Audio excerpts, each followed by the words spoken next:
Hello everyone. एक asset का account बनाएंगे और एक डेप्रिसिएशन का अकाउंट बनाएंगे। और जो डेप्रिसिएशन का जो मेथड होगा वही फिक्स इंस्टॉलमेंट मेथड से हम लोग डेप्रिसिएशन चार्ज करेंगे। तो उसी पर एक सवाल बनाते हैं हम लोग। हाँ, इसमें जो पीछे के वीडियोस डाले उससे इसमें फ़र्क ये है कि इसमें एक मशीन को बेच दिया जा रहा है। बेच दिया जा रहा है मतलब क्या, कभी कभी होता है बिजनेस में कि कोई एसेट है जो खरीदा गया था पहले बिजनेस में यूज करने के लिए, कोई फिक्स्ड एसेट, और वो अब लग रहा है कि या तो खराब हो गया, बेकार हो गया, मतलब कि टेक्नोलॉजी चेंज होने की वजह से वो बेकार पड़ गया हमारा सामान, या वो सामान अब हमारे लिए अप्रोप्रिएट नहीं है। पहले ठीक था, अप्रोप्रिएट था, यूज के लायक था, हमारे बिजनेस के लायक था, लेकिन अब वो हमारे बिजनेस के लायक नहीं है, इसलिए हम उसे बेच रहे हैं। तो इस तरह का स्थिति होता है।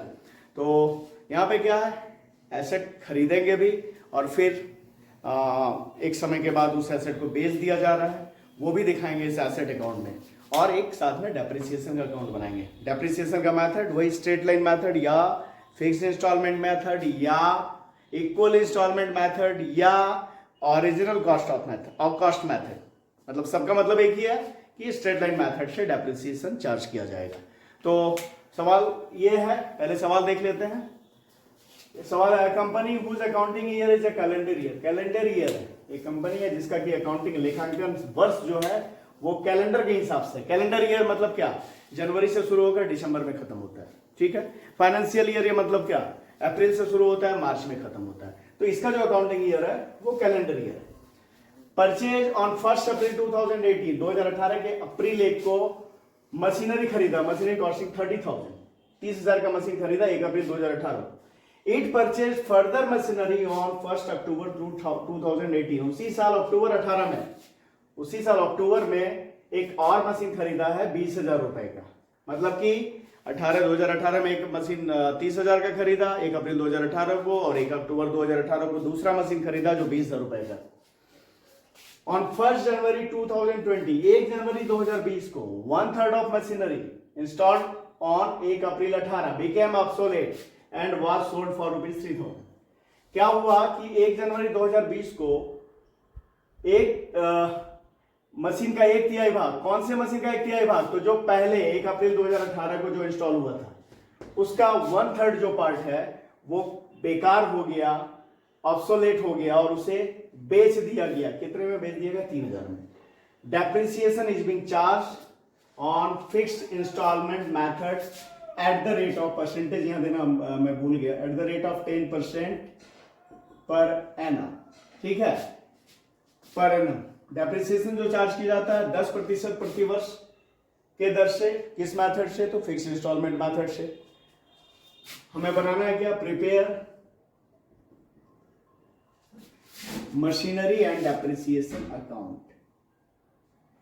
Prepare machinery and depreciation account for 3 years, 3 साल के लिए बनाना है।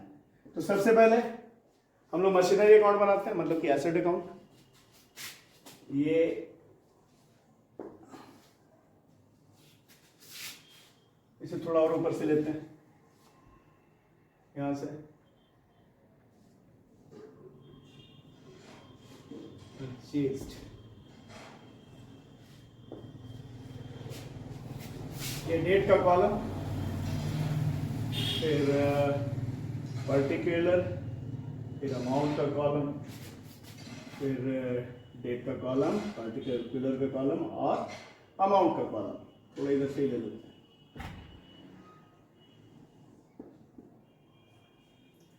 क्या बना रहे हैं हम लोग, मशीनरी अकाउंट। तो यहां पे लिख दिया मशीनरी अकाउंट, ठीक है।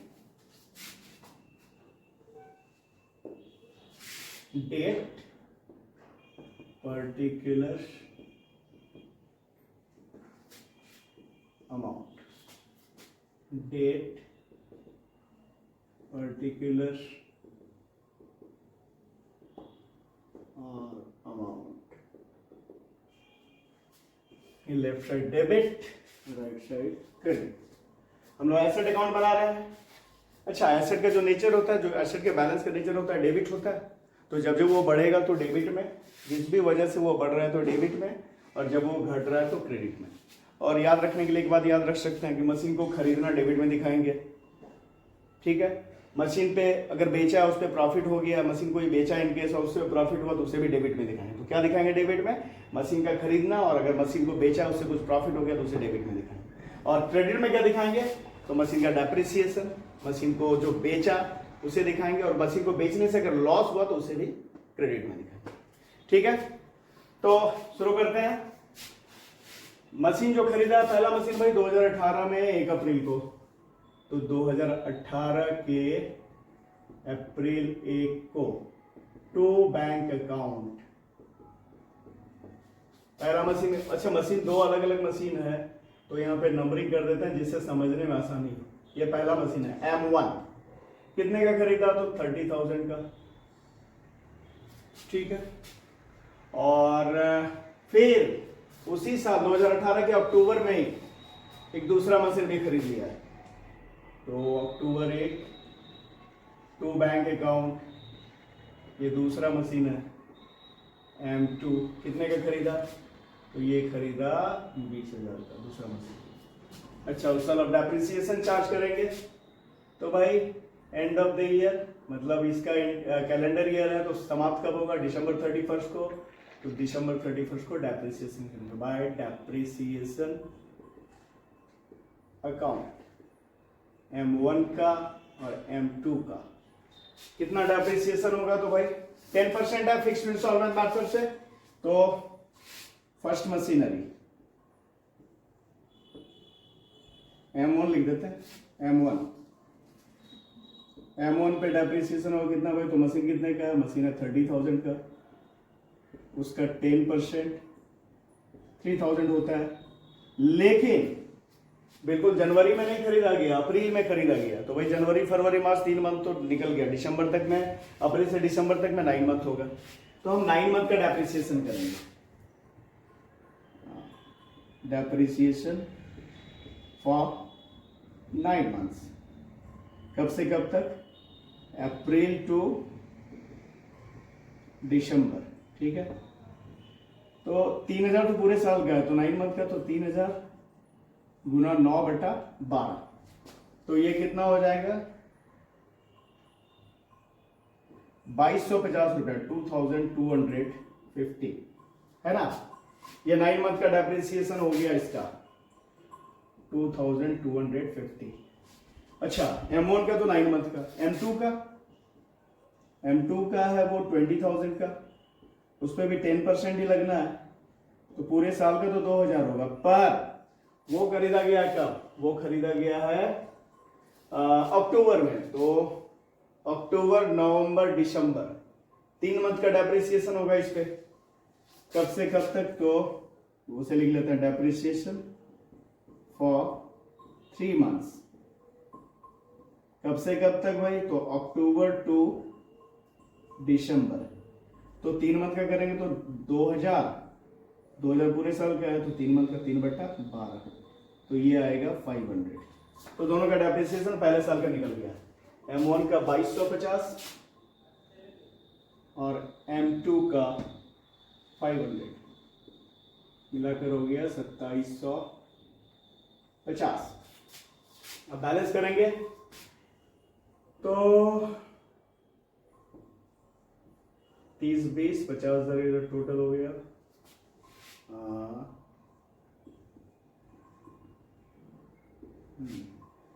तो 50 में क्या करते हैं इसे इस तरह से, दिसंबर एंड ऑफ द ईयर करेंगे हम बैलेंस, तो बाय बैलेंस CD, ठीक है।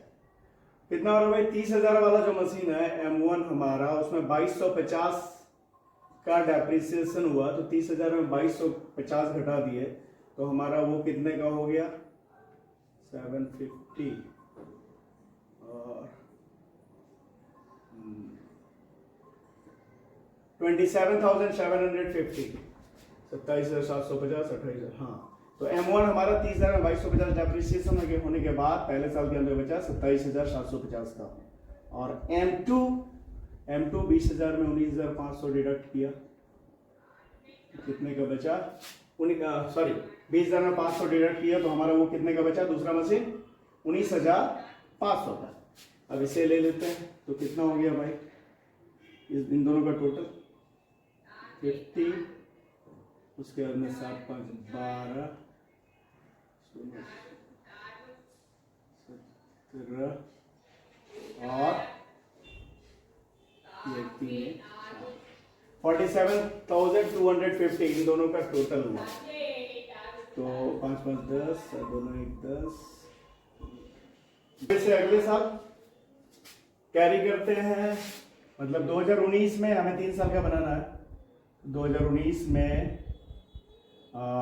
जनवरी 1 को जनवरी 1 को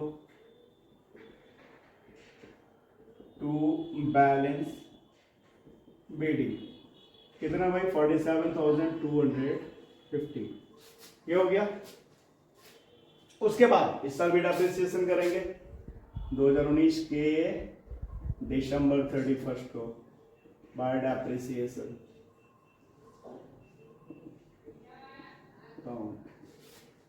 M1 पे कितना डेप्रिसिएशन होगा भाई, पिछले साल में 9 महीने का हुआ था, अब तो पूरे साल का होगा, यानी कितना होगा डेप्रिसिएशन 3,000 M1 पे, और M2 पे भी पूरे साल का होगा, तो पूरे साल का होगा तो कितना होगा 2,000 लगभग हो गया 5,000 का डेप्रिसिएशन। अब फिर इसका बैलेंस करते हैं 47,000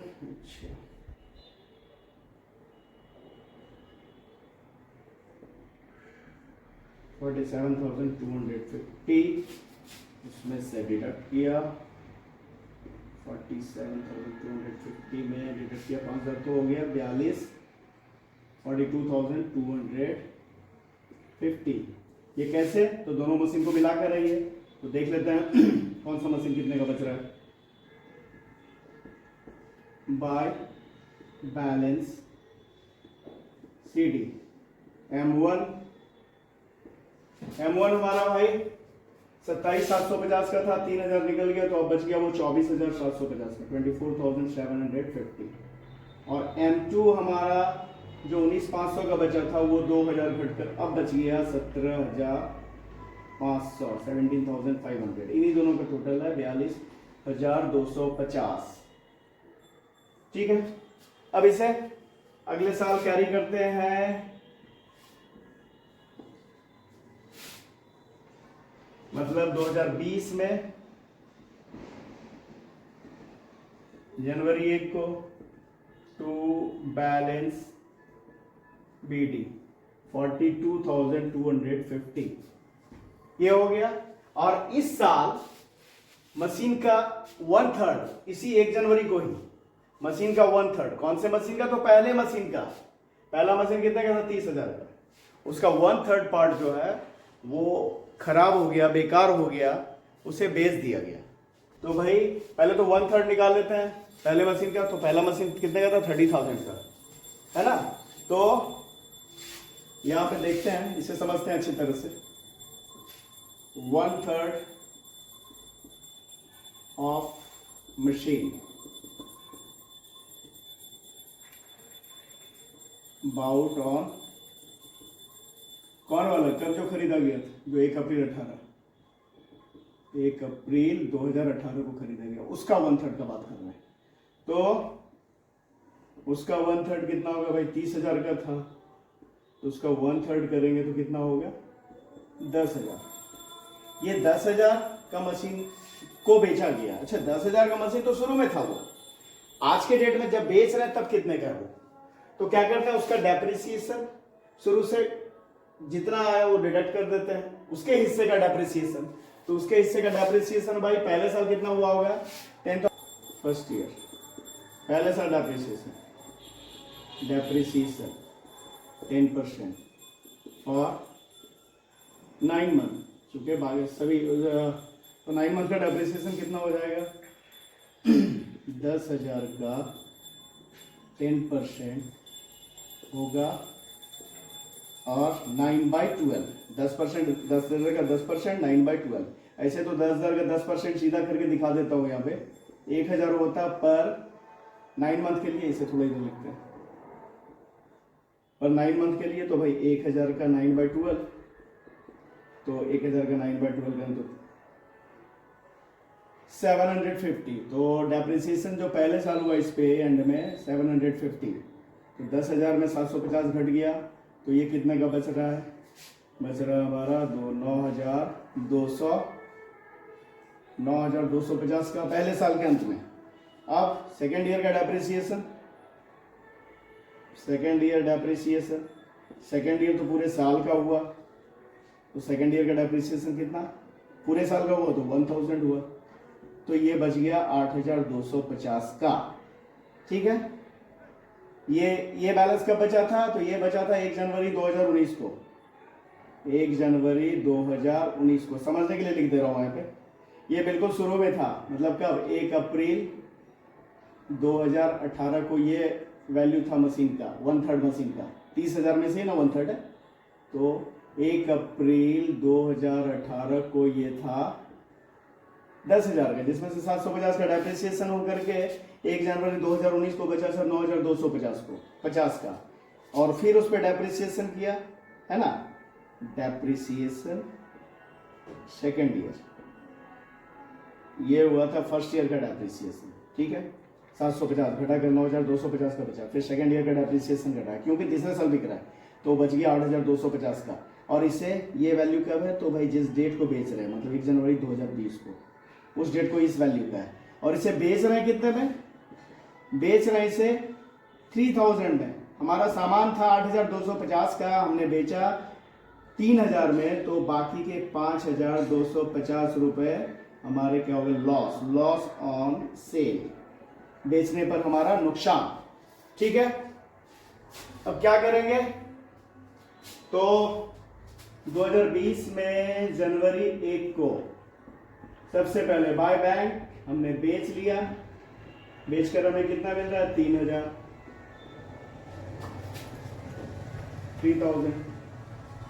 है ना, बेचकर हमें मिला 3,000। हमारा नुकसान कितना गया? तो 5,250। तो by statement of PL loss कितना हो गया भाई? तो 5,250 रुपए का लॉस हो गया। ठीक है, 1/3 बेच दिया हमने। अब साल पूरा होगा, एंड ऑफ द ईयर फिर चार्ज करेंगे डेप्रिसिएशन। तो भाई कब करेंगे? तो एंड ऑफ द ईयर मतलब दिसंबर में, दिसंबर 31 को डेप्रिसिएशन होगा बाय डेप्रिसिएशन अकाउंट।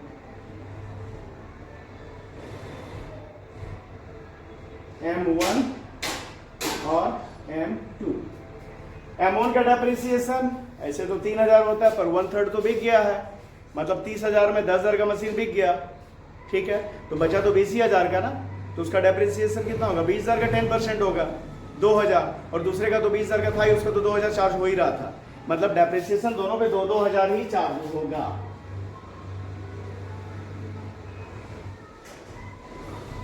$2,000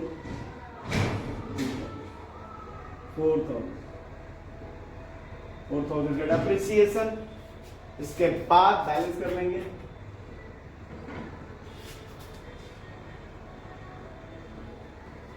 हो गया, इधर हो गया 42,250, 42,250 और तो हमारा जो बैलेंस बचा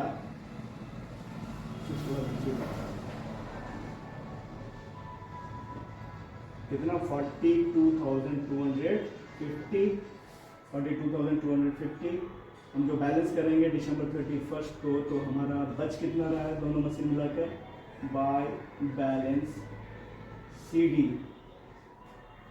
30,000 का मशीनरी अब बच गया हमारा, दोनों मशीन मिलाकर।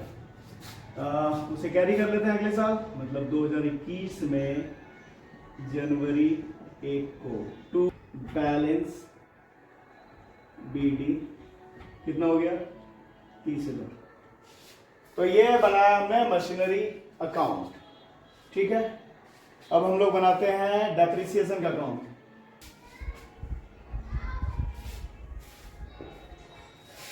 Date, particulars, amount, date, particulars और अमाउंट। डेप्रिसिएशन अकाउंट,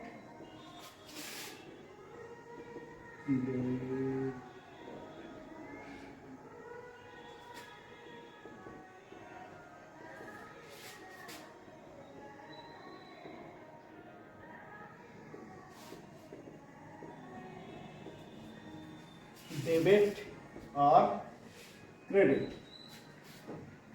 डेप्रिसिएशन हर साल के एंड में एसेट पे चार्ज करते हैं और उसे फिर उस डेप्रिसिएशन जो चार्ज करते हैं उसे फिर क्या करते हैं, प्रॉफिट एंड लॉस अकाउंट में ट्रांसफर कर दिया जाता है। ठीक है, तो क्या करना है भाई, तो पहले साल 2018 के एंड में मतलब दिसंबर 31 को डेप्रिसिएशन चार्ज हुआ। क्या चीज पे चार्ज हुआ, तो टू मशीनरी अकाउंट।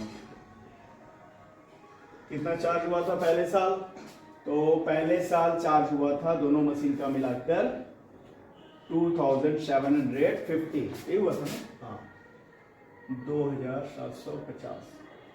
पहले का 2250 चार्ज हुआ था और डेप्रिसिएशन M1 का और दूसरे M2 का 500, ये दोनों मिलाकर कितना चार्ज हुआ, 2750 पहले साल। ये डेप्रिसिएशन चार्ज तो हो गया टू मशीनरी अकाउंट 2750 और इसे ट्रांसफर कर देते हैं कहाँ, प्रॉफिट एंड लॉस अकाउंट में by statement of profit and loss account 2750। तो जो डेप्रिसिएशन चार्ज हुआ भाई, फिर उस डेप्रिसिएशन को प्रॉफिट एंड लॉस अकाउंट में ट्रांसफर कर दिया गया। तो फिर कोई बैलेंस कैरी होने का मतलब नहीं, इसमें बैलेंस कैरी नहीं होता है। डेप्रिसिएशन चार्ज हुआ और उससे फिर प्रॉफिट एंड लॉस अकाउंट में ट्रांसफर कर दिया। सेकेंड ईयर मतलब 2019 में दिसंबर में ही टू मशीनरी अकाउंट,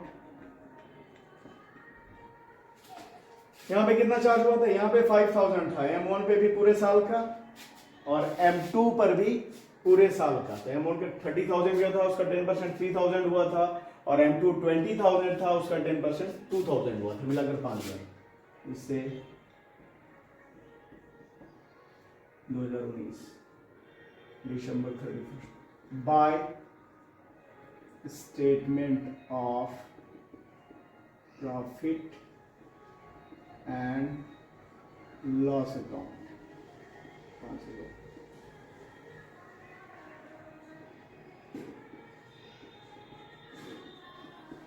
हो गया।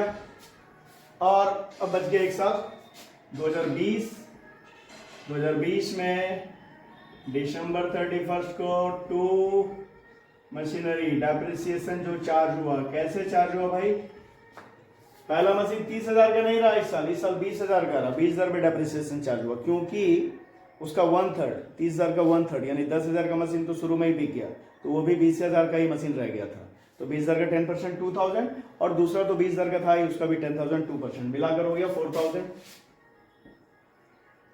और इससे प्रॉफिट एंड लॉस अकाउंट में ट्रांसफर कर दिया गया 2019 दिसंबर 31 by statement of profit and loss account 4,000।